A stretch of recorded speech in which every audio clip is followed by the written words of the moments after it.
શાબ્દિક સ્વાગત કરું છું. ઘણી એવું કહે છે કે તમારા અહીં આજ પગલા થવાના ચમનમાં બધાને ખબર થઈ ગઈ છે. ઝુકાવી છે ગરદન બધી દાઢીઓએ, ફૂલોની એ નીચી નજર થઈ ગઈ છે. દોસ્તો, કાર્યક્રમની શરૂઆત આપણે અલ્લાહ જલ્લ શાનહુના નામથી કરવા માટે જઈ રહ્યા છીએ.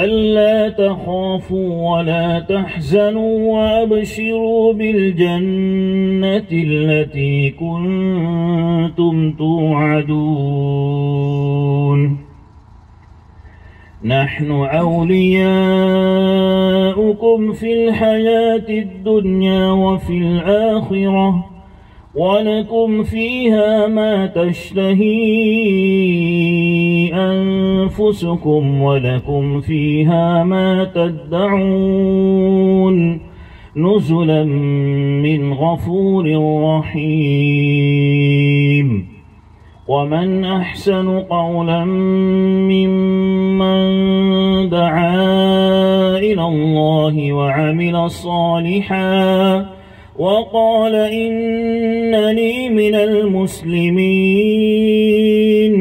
ولا تستوي الحسنة ولا السيئة ادفع بالتي هي أحسن فإذا الذي بينك وبينه عداوة كأنه ولي حميم. જલ્લ શાનુહુ તેની કેવી રીતે મદદ ફરમાવે છે. મરહુમ હુસૈન ભૈયાત સાહેબના મનમાં એમનું એક સ્વપ્ન હતું. એમના મનમાં એક વિચાર આવ્યો હતો કે આ વિસ્તારની પ્રજાને મેડિકલ ક્ષેત્રે જે દુવિધાઓનો સામનો કરવો પડે છે એ ન પડે, એ માટે મારે કંઈક કરવું જોઈએ. આ વિચાર ફોરવર્ડ થયો હાજી યાકુબ પટેલ સાહેબ, જેઓ ઇંગ્લેન્ડમાં ઉપસ્થિત છે, યુકે ખાતે છે. એમને આ વિચાર ગમ્યો. એમણે આ વિચારને વધાવી લીધો અને તેમણે પોતાની જમીન જામિયા અક્કલકુવાને આપી દીધી. કારણ કે જામિયા અક્કલકુવા પર એમનો દ્રઢ વિશ્વાસ કે જામિયા જે પણ કંઈક કામ હાથ પર લે એને સફળતાના ઉચ્ચ મકામ સુધી પહોંચાડીને જંપે. અને સમાજમાં એવા અનેક દ્રષ્ટાંતો આપણી વચ્ચે જામિયાના છે. મૌલાના ગુલામ વસ્તાનવી સાહેબ કે જેમણે વીતેલા વર્ષોમાં જે કાર્ય કર્યું છે કે પદ્મશ્રી ગુરવનભાઈ શાહ પણ એવું કહેવા પર મજબૂર થઈ જાય કે મૌલાના ગુલામ વસ્તાનવી મુસ્લિમ સમાજના શિલ્પી જ નહીં, બીજા સર સૈયદ અહમદ છે. અને એમનું કાર્યક્ષેત્ર બતાવે છે. દોસ્તો, જામિયાએ કામ ઉપાડી લીધું. જામિયાના સીઈઓ, એડમિનિસ્ટ્રેટર મૌલાના હુઝેફા વસ્તાનવી સાહેબ અને એમની સમગ્ર ટીમે આ કાર્યને અંજામ આપવા માટે પ્રોજેક્ટ ઓફિસમાં કાર્યો કર્યા. અલ્લાહ પાક પાસે દુઆઓ માંગી અને એ દુઆઓના અંતર્ગત આઈડીઆરએફ અને એસસીઆઈ જેવી કેનેડાની ખ્યાતનામ એનજીઓ સંસ્થા એમના પડખે આવી. અને આ એક જે સ્વપ્ન છે હુસૈન ભાયાતે જોયેલું, મરહુમ અલ્લાહ પાક એમની કબરોને નૂરથી મુનવ્વર ફરમાવે. અને ખાસ હાજી યાકુબ પટેલ સાહેબનો આપણે હૃદયપૂર્વક આભાર વ્યક્ત કરીએ છીએ કે જામિયા પર એમણે વિશ્વાસ કર્યો. અને જામિયા પર વિશ્વાસ કેમ ન કરી શકાય, જેમણે સમગ્ર ભારતમાં 35 જેટલી પ્રાથમિક શાળાઓ ચાલે છે, એ ઉપરાંત 34 જેટલી હાઈસ્કૂલ ચાલે છે, 12 જુનિયર કોલેજ, 5 બીએડ અને ડીએડ કોલેજ, 3 મેડિકલ કોલેજ, ડી-ફાર્મ, બી-ફાર્મ, એમ-ફાર્મની 6 કોલેજો, 2655 જેટલા મદ્રસાઓનું સફળતાપૂર્વક સંચાલન મૌલાના હુઝેફા વસ્તાનવી સાહેબ અને તેની સમગ્ર ટીમ કરી રહી છે. એકવાર જોરદાર તાળીઓના ગડગડાટથી એમને વધાવી લઈએ દોસ્તો. કદાચ હું કહેવા બેસું તો ઘણો બધો સમય લાગે, આપણે એમાં કહેવાની જરૂર નથી, પણ એમનું એક કાર્ય છે, એ કાર્ય એમણે પૂર્ણ કર્યું છે.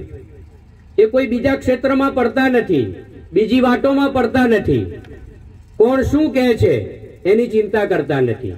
આપણા સમાજની પરિસ્થિતિ એવી છે, આપણા સમાજની જ નહીં, સર્વ સમાજની પરિસ્થિતિ આજે એવી છે કે જ્યારે પણ કોઈ નેક કાર્ય થાય છે ત્યારે ત્યાં પથ્થરો જે છે આપોઆપ આવી જાય છે. એ ખરેખર આપણી ગલત માનસિકતા છે અને એ માનસિકતાને આપણે બદલવી જોઈએ. આજના સમયે હું તમને મેસેજ આપું છું કે જામિયાનો મેસેજ જે છે આપણે બધા લઈને ચાલીએ.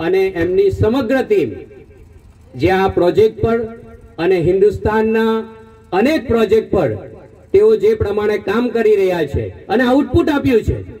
માત્ર જામિયાએ 10,000 હાફિઝ આપ્યા છે, 5,000 આલિમો આપ્યા છે, 900 ફાર્માસિસ્ટ આપ્યા છે, સમાજને 280 ડોક્ટર્સ આપ્યા છે, 2400 બીએડ ડીએડ લાયકાત ધરાવતા ઉમેદવારો સમાજ માટે તૈયાર કર્યા છે, આઉટપુટ આપ્યું છે. અને આશા રાખું છું કે આ આઉટપુટ પણ દોસ્તો આપણને મળવાનું છે. આપણે શું કરવાનું છે?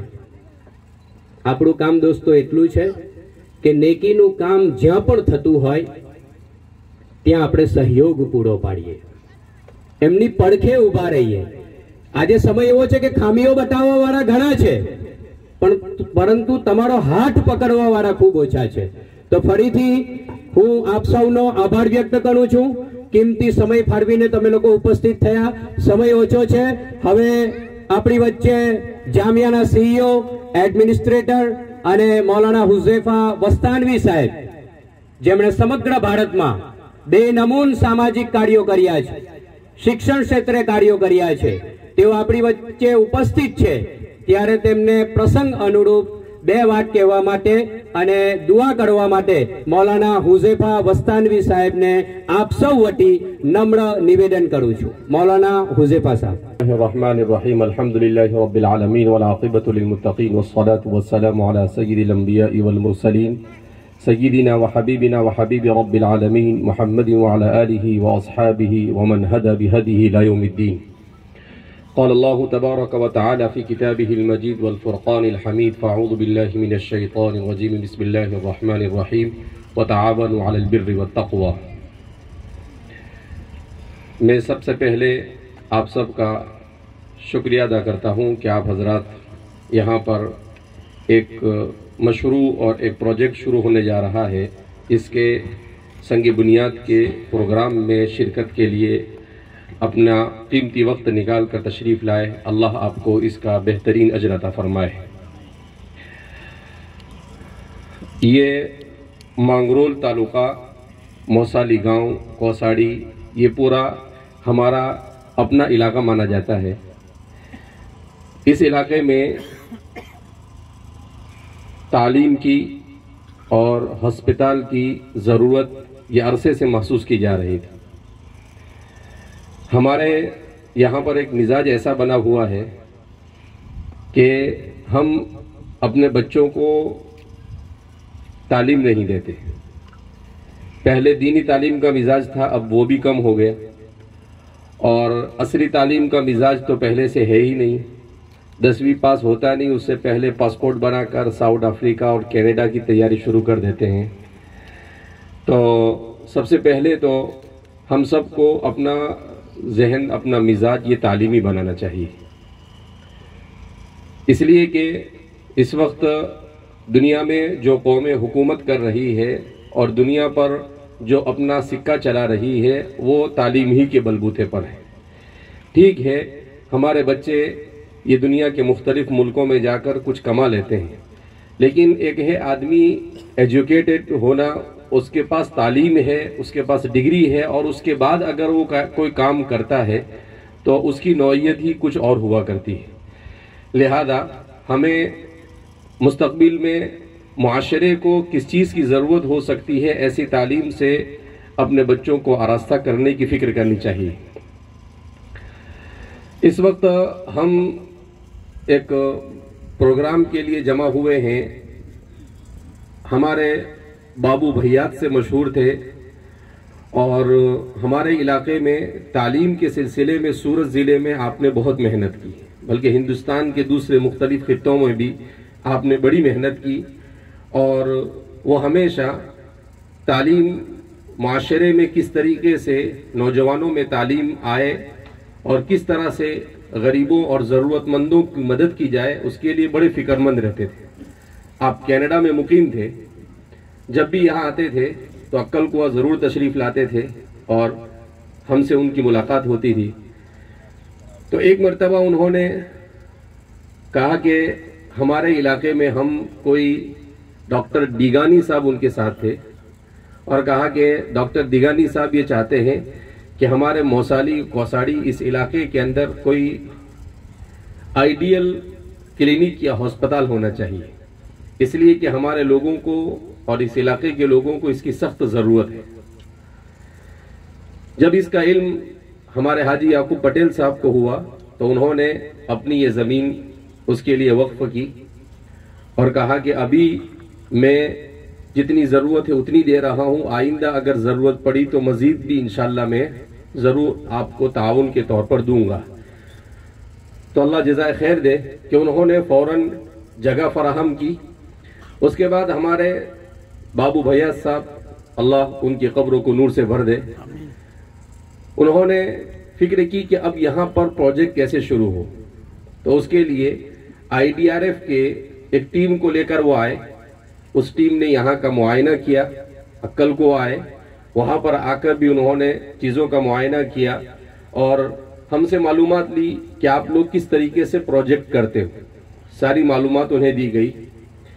پھر اس کے بعد اتفاق کچھ ایسا ہوا کہ کورونا آیا اور بہت سارے لوگوں کو اپنے ساتھ لے کر چلا گیا۔ تو اسی کورونا کے عرصے میں ہمارے بابو بھیات صاحب بھی اس دنیا سے ہمیں غمگین چھوڑ کر چلے گئے۔ ہم اللہ سے دعا کرتے ہیں کہ اللہ رب العزت ان کی خدمات کو شرف قبولیت سے نوازے، اور انہوں نے معاشرے اور امت کے لیے جو فکریں اٹھائی اللہ رب العزت اسے پائے تکمیل تک پہنچائے۔ بہرحال حاجی صاحب نے چونکہ IDRF سے ہمیں کنیکٹ کر دیا تھا، اور HCI یہ بھی کینیڈا کا ادارہ ہے، یہ بھی پہلے سے ہمارے ساتھ کام کرتا ہے، تو IDRF کے ساتھ بہت زیادہ فالو اپ لینا پڑا اور کورونا کی وجہ سے کافی تاخیر ہو گئی۔ تو ہم نے حاجی صاحب کے ساتھ، بابو بھیات صاحب کے ساتھ یہی پلان بنایا تھا کہ ہم اس جگہ پر صرف ہسپتال نہیں بنائیں گے، بلکہ ہسپتال بنائیں گے اور اس کے ساتھ BHMS کالج بھی بنائیں گے، اسی کے ساتھ ساتھ ڈی فارم اور بی فارمیسی کالج بھی بنائیں گے، اور اسی کے ساتھ ساتھ اس وقت کی ٹیکنالوجی کے اعتبار سے روبوٹک ہے، ڈرون ہے، اور جن چیزوں کی ضرورت ہے نوجوانوں کو، جن کے لیے تیار کرنے کی ضرورت ہے، وہ چیزیں بھی شروع کریں گے۔ بہرحال ابھی اس کے پہلے مرحلے پر ہم لوگ انشاءاللہ آپ حضرات کی موجودگی میں اس کا سنگ بنیاد ڈالیں گے، اور پھر اس کے بعد اس کے لیے BHMS کی تیاری کی جائے گی۔ Homeopathy college, BHMS homeopathy college, اب سوچتے ہیں کہ BHMS سے کیا ہوتا ہے؟ تو اصل میں ہندوستان میں جو میڈیکل کالج ہوتے ہیں اس میں ایک ہوتا ہے MBBS کالج، دوسرا ہوتا ہے BUMS، تیسرا ہوتا ہے BAMS، اور چوتھا ہوتا ہے BHMS۔ تو MBBS جو ہوتا ہے وہ ایلوپیتھی ہوتا ہے، اسی طریقے سے BAMS جو ہوتا ہے وہ ہمارے ہندوستان کی تہذیب کے اعتبار سے ہوتا ہے، BUMS جو ہوتا ہے وہ اردو زبان، فارسی، عربی اور انگریزی میں ہوتا ہے، مسلمانوں کا قائم کیا ہوا ہے. اور BHMS جو ہے ہومیوپیتھی، یہ جرمن پیتھولوجی ہے اور جرمن کے ایک ڈاکٹر نے اس کو شروع کیا تھا. تو یہ اگرچہ ایسا مانتے ہیں ہم لوگ جیسا کہ جب بھی کسی BHMS کے پاس جاؤ تو وہ سفید گولی دے دیتے ہیں اور اسی سے ان کا علاج ہوتا ہے، لیکن ابھی ان کو اجازت ہے کہ یہ ہسپتال وغیرہ میں بھی کام کر سکتے ہیں. تو اس کی وجہ سے ہمارے والد صاحب کے ساتھ ہم لوگ اورنگ آباد اور مختلف ہسپتالوں میں بیچ میں جب ان کی طبیعت خراب ہوئی تو گئے، تو وہاں پر ڈاکٹروں سے ملاقات ہوئی. تو MBBS ڈاکٹر جو ہوتا ہے اس کے نیچے جتنے کام کرنے والے ہوتے ہیں وہ سب BHMS ہوتے ہیں. تو انہوں نے کہا کہ ہسپتالوں میں ڈاکٹر یہ تشخیص کرتا ہے بیماری کی اور دوا دیتا ہے، اور اس کے بعد اس کو بعد میں آپریٹ کرنے والے BHMS ہوتے ہیں. تو پھر والد صاحب نے کہا کہ بھئی ہمیں BHMS کالج کیا کرنے چاہیے، شروع کرنے چاہیے تاکہ ہماری ہسپتالوں کو اس طرح کے ڈاکٹر مل سکے. تو الحمدللہ اس سال ایک BHMS کالج شروع ہو رہا ہے ولن میں، بھروچ ضلع میں. دوسرا شروع ہو رہا ہے رنجنی میں، مہاراشٹر میں، جالنا ضلع میں. اور تیسرا شروع ہو رہا ہے انوا میں. اور انشاءاللہ آئندہ سال ہمارا یہاں پر شروع ہوگا، اور بھی کچھ جگہوں پر BHMS کا ارادہ ہے. تو آپ حضرات دعا فرمائیں کہ اللہ رب العزت کامیابی عطا فرمائے، اس لیے کہ اس وقت معاشرے کو دو چیزوں کی سب سے زیادہ ضرورت ہے دین کے ساتھ ساتھ. ایک تو ہمارے پاس اچھے ڈاکٹر ہونے چاہیے، اور دوسرے ہمارے پاس اچھے انجینئر ہونے چاہیے، چاہے وہ کمپیوٹر لائن سے ہو چاہے کسی بھی لائن سے ہو. ان دونوں چیزوں کی معاشرے کو ضرورت ہے. تو اسی اعتبار سے ہم دین اور دنیا دونوں کو بیلنس کرتے ہوئے آگے بڑھنے کی کوشش کریں. اللہ رب العزت ہمارے حاجی یعقوب صاحب پٹیل کو بھی جزائے خیر عطا فرمائے کہ انہوں نے اپنی قیمتی زمین جو بڑے اچھے موقع پر ہے ہمیں فراہم کی. اسی طریقے سے بابو بیاض صاحب کو اور IDRF اور HCI کو کہ جنہوں نے ہمارے ساتھ اس پروجیکٹ میں تعاون کیا. اور انشاءاللہ آپ حضرات کے تعاون سے یہاں پر اور بھی مزید تعلیمی پروجیکٹ بڑھائے جائیں گے. اللہ رب العزت ہم سب کے یہاں پر جمع ہونے کو قبول فرمائے، اور اللہ رب العزت ہمیں اپنی رضا والے اعمال کی توفیق مرحمت فرمائے. اور جس ہسپتال کا ہم بنیاد ڈال رہے ہیں اسے جلد از جلد اور بحسن خوبی پائے تکمیل تک پہنچے. اللہ رب العزت ایسے فیصلے فرمائے. والسلام علیکم ورحمۃ اللہ وبرکاتہ.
اے اللہ ہم صرف سوچ سکتے ہیں، اسباب اختیار کر سکتے ہیں، تو مسبب الاسباب ہے. اے اللہ اسباب مہیا فرما. اے اللہ ہمارے ان تمام دوستوں کو اجر عظیم عطا فرما. اے اللہ بابو بھیا کی مغفرت فرما. اے اللہ ہمارے حاجی یعقوب پٹیل صاحب کو جزائے خیر عطا فرما، اور جتنے بھی دوست احباب ان سب کو جزائے خیر عطا فرما. IDRF HCI اور اے مولا کریم جتنے بھی دوست احباب یہاں پر تشریف لائے ہیں اللہ ان سب کو اجر عظیم عطا فرما. اے اللہ ہم سب کے گناہوں کو معاف فرما، حاضرین مجلس کی مغفرت فرما، سب کی جائز تمناؤں کو پورا فرما، ہر طرح کی بیماری سے سب کی حفاظت فرما. اے مولا کریم ہم نے جو مانگا عطا فرما، جو مانگنے سے رہ گیا وہ عطا فرما. ہم نے اپنے اعتبار سے مانگا تو اپنے شان نشان عطا فرما. اے اللہ ہمیں تیری رضا نصیب فرما دے. اے اللہ اخلاص عطا فرما، ریاکاری سے، بغض سے، حسد سے، چوری سے، زنا سے، فساد سے ہماری حفاظت فرما. اے مولا کریم نبی کریم اللہ علیہ وسلم کی صدقے طفیل میں تو ہماری دعاؤں کو قبول فرما وصلی اللہ علی نبینا محمد وعلی آلہ وصحبہ اجمعین برحمتک یا ارحم الراحمین.